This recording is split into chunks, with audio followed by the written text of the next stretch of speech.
So let us see what we have here for you guys. Today, this pick up only the messages na kumokonect sa inyo. Leave the rest behind kasi baka yung others ay for ibang mga viewers and subscribers naman. Alright? So let us see here. Ano ang makukuha natin energies.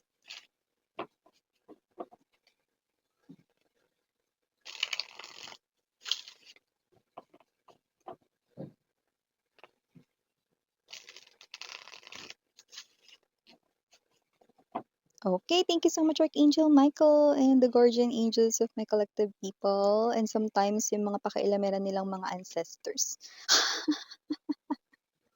Let us see.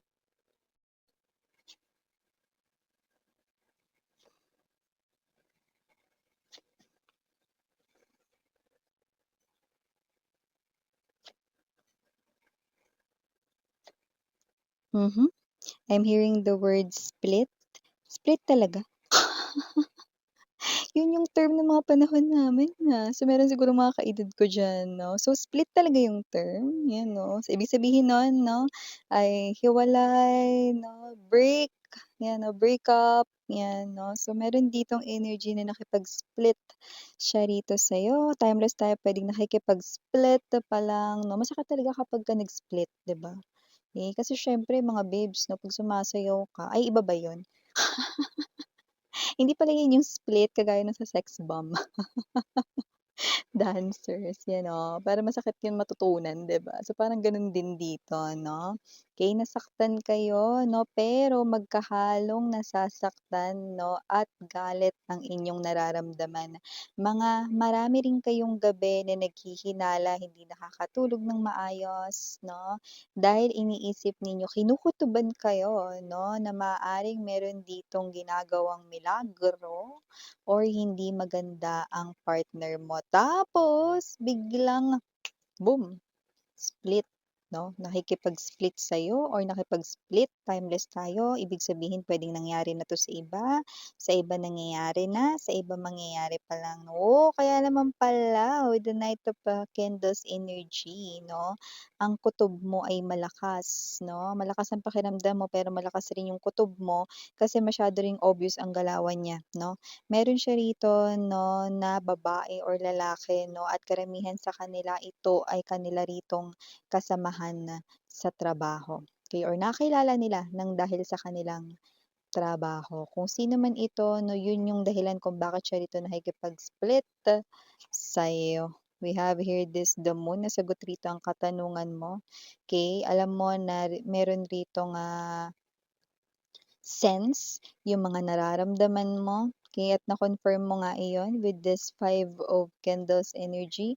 Na-confirm mo nga iyon 'no, dahil, may posibilidad na dahil obvious nga ang galawan or halatado na 'no, ibig sabihin na lumalabas dito 'no, na itong person na 'to 'no, ay someone dito na talagang, pinuntahan mo sa work, nahuli mo mismo or, puwedeng iba dito, I'm getting that gadget phones right in here. Maybe, you've seen the text or the chat message 'no, and you also went there, okay, sa kanilang date, okay.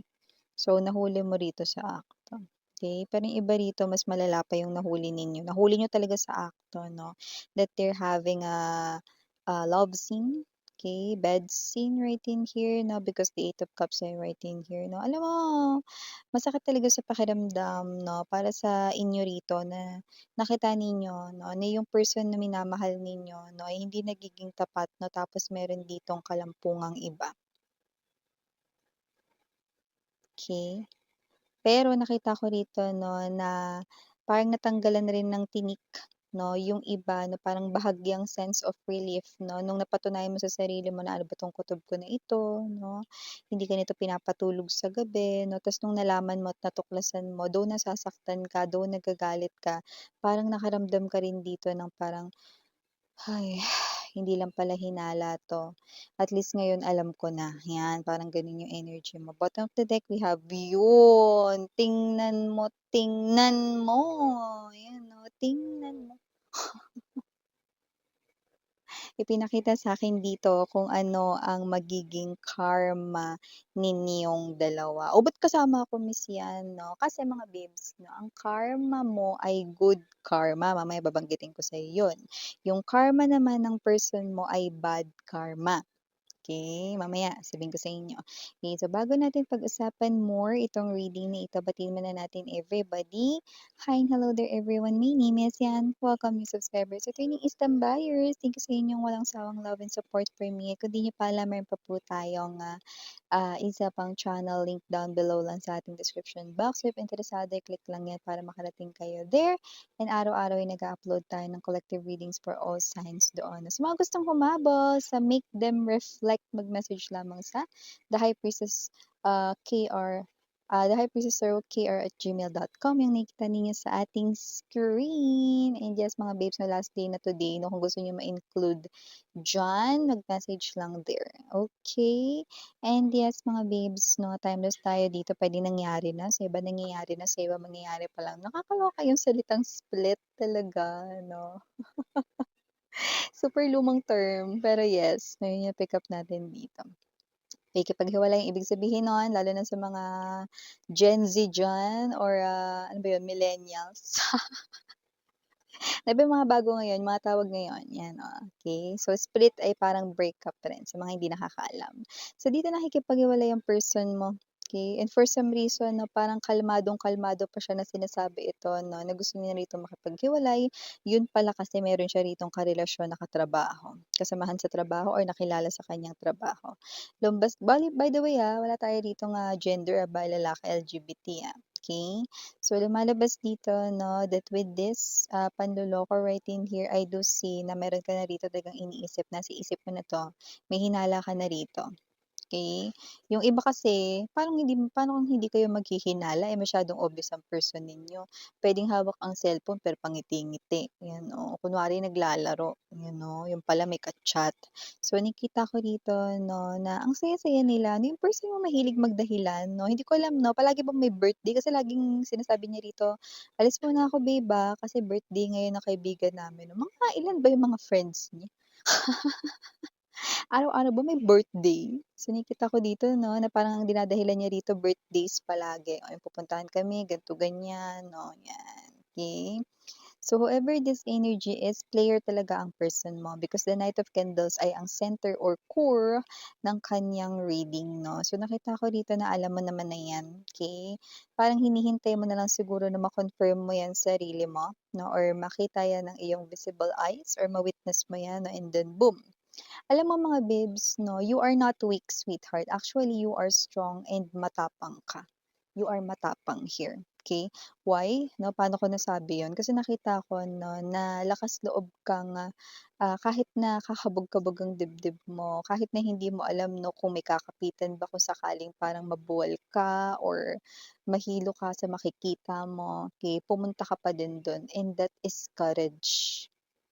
Because you are someone here 'no, na gusto mong makita kung ano yung totoo so that you can fight for yourself, so that you can defend and protect yourself, so that you can save yourself from all of this mess 'no, from this person here 'no, who ruined you, wrecked you, 'di ba? So, whoever this energy is 'no, nakita ko ditong pinili mo pa rin na makita kung ano ang totoo, na lalo na yung mga nakita na actual yung pagtataksil ng kanilang person 'no. I know, okay, you really nasaktan dito 'no, dahil minahal mo siya ng sobra samantalang siya rito pinili ang iba 'no, tapos eto pa, okay, na parang, hindi man lang naisip 'no, kung ano yung nararamdaman ninyo 'no. But because I'm sensing that sense of relief coming from your energy, okay, parang hindi lang kayo aware, pero deep down inside you, sa wakas puwede ko na rin na parang palayain yung sarili ko, na sa wakas napatunayan ko rin na ito yung totoo at dito ako magsisimula.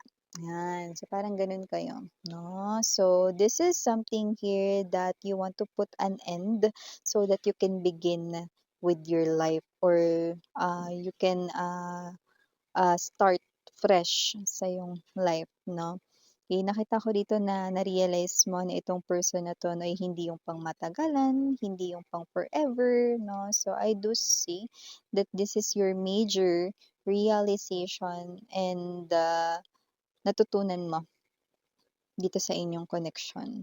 So, nakita ko though, because you love this person here so much, talagang gumawa kayo dito ng paraan 'no, to save this relationship, of course, okay? Because you love this person here 'no, and yeah, your feelings are all valid. So, maybe you tried to talk to this person here, but this person here rejected you or said no.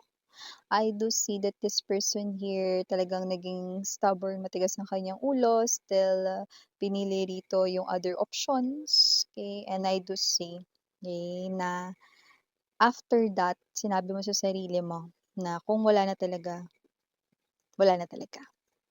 I need to walk away. Yan. So, may mga ganun ako nakitang energies. So, sa huli, nilaban mo pa rin. And then you chose to walk away. And with the Maiden of Candles energy, I do see that this is you. You feel more confident now. Nakakatawa, nakakabiruan ka na rin ngayon 'no, at hindi lang yun, mas lalo ka ritong gumanda at, gumwapo rito 'no, yung energy mo ay na-replenish, na-regenerate 'no, parang fresh na fresh ang iyong energy. So, this is you 'no, nandun na kayo sa energy na tanggap niyo na talaga sa self ninyo, okey?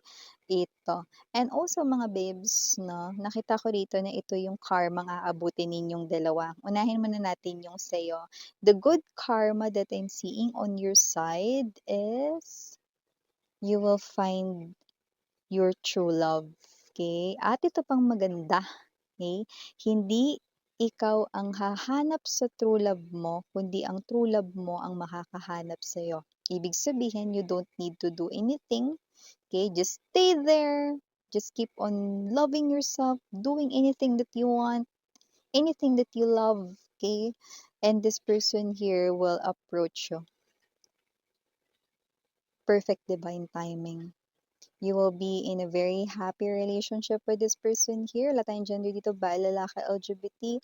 You will create a beautiful family together with your kids, children here.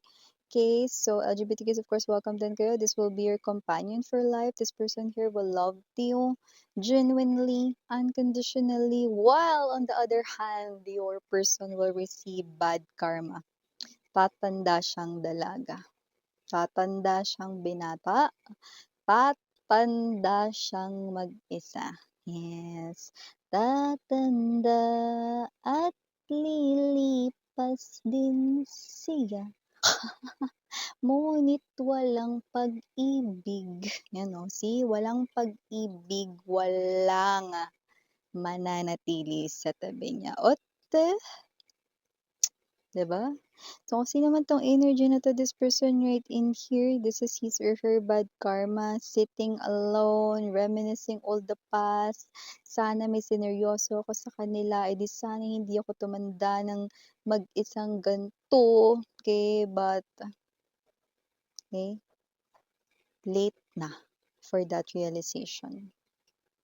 Okay, so this person here will just ended up waiting up until his or her ay time's up na sa ibabaw ng earth. See? Sino naman tong energy na to? That is, okay, ang makukuha niya ritong bad karma. Okay.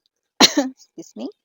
So yeah, initials written here we have capital letter I, capital letter M, capital letter C, capital letter J. Oh, someone's name could be CJ, pwede ring JZ. Just take only what trust names also have here. Capital letter P, capital letter J, J again. Maybe this person here maaring dalawa ang kanyang name. This person could have first and second name. Just take only what trust names. Let's continue. We also have here capital letter E and capital letter R. For small letters, also have here M, R again, A, G, D, C, F, and last but not the least, Y. So, these are all the messages we've got right here for you guys. Again, I'm Yuriana, and for the girls in yan, and do not for the boys. Sarang ay love and light, itara. I'm